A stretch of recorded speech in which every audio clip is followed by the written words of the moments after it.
Legendary musicians. Enjoy some music.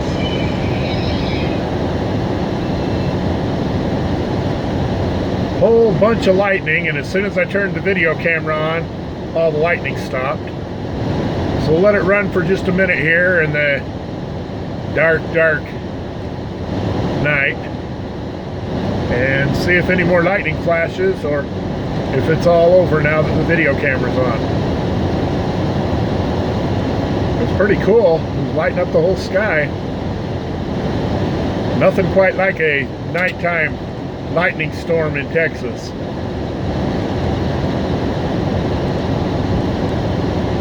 Tell you what, one of the strangest, most memorable nights of trucking that I remember, had Diane with me, and we were down in the middle of Texas somewhere. We were on a US highway, and it was pitch dark. There was no light anywhere. Heavy cloud cover, just darker than the very pits of hell. And it started to rain, and this wasn't just like pitter-patter little summer springtime raindrops. This was like unleash the gates of heaven and pour out the floods. The rain was pelting down so hard we couldn't see the road, couldn't see the lines on the roads. Obviously pitch dark, fighting the headlights against the storm. I'm leaning forward with my eyes pressed against the windshield, trying to see where I'm going. Every once in a while I would see another vehicle pulled over to the side of the road, and I thought, that's just as dangerous as being out here in the middle of the road. Somebody's going to hit them because nobody can see the lines. And just driving along, and then every once in a while there'd be a big, I swear we heard the thunder before we saw the lightning. That's how close it was. You know, the thunder and the lightning would hit simultaneously. And when your pupils are all dilated, you're trying to peer through the dark, and then lightning flashes and everything lights up. It was just blinding.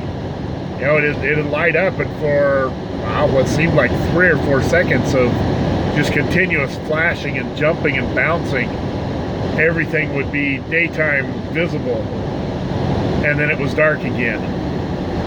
And now you got like your pupils suddenly contracted because of lightning, trying to see all over again. We did it as long as we could, fighting the wind and the rain and the storm, and finally, there's nothing quite as fatiguing as doing that. Like I say, this was the middle of the night anyway, probably 1:30, 2 o'clock a.m. And finally, I just couldn't do it anymore. And we came up to this little tiny Texas town, and there was a Whataburger, and I was able to pull into their parking lot and kind of line up the trailer right along the edge of their property line so that I wasn't blocking their driveways, wasn't blocking the neighbor. I was just kind of there.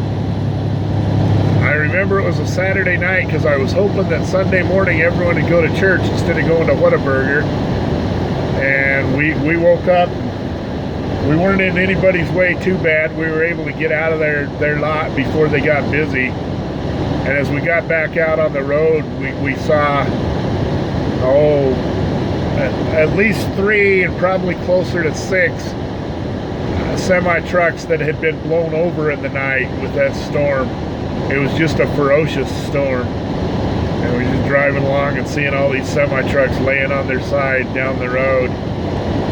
It was one of those eerie nights that makes you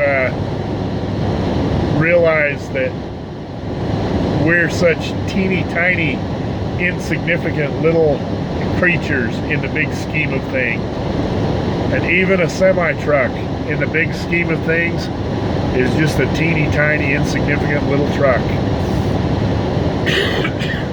So that's my Texas story. Been a couple of flashes of lightning here while I was telling my story. Not very many.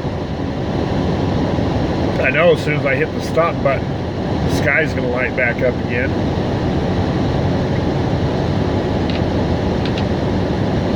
It's just the way it always works with a little bit of lightning over there. Nothing like I was looking at a little while ago, though.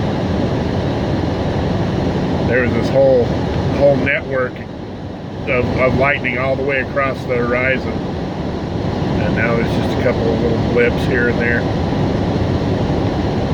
Alright, well, I'm going to turn the camera off. Thanks for riding along and listening to me, boring as it was.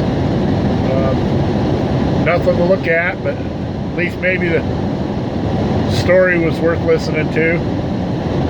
Thanks for coming along with me. Y'all be safe out there.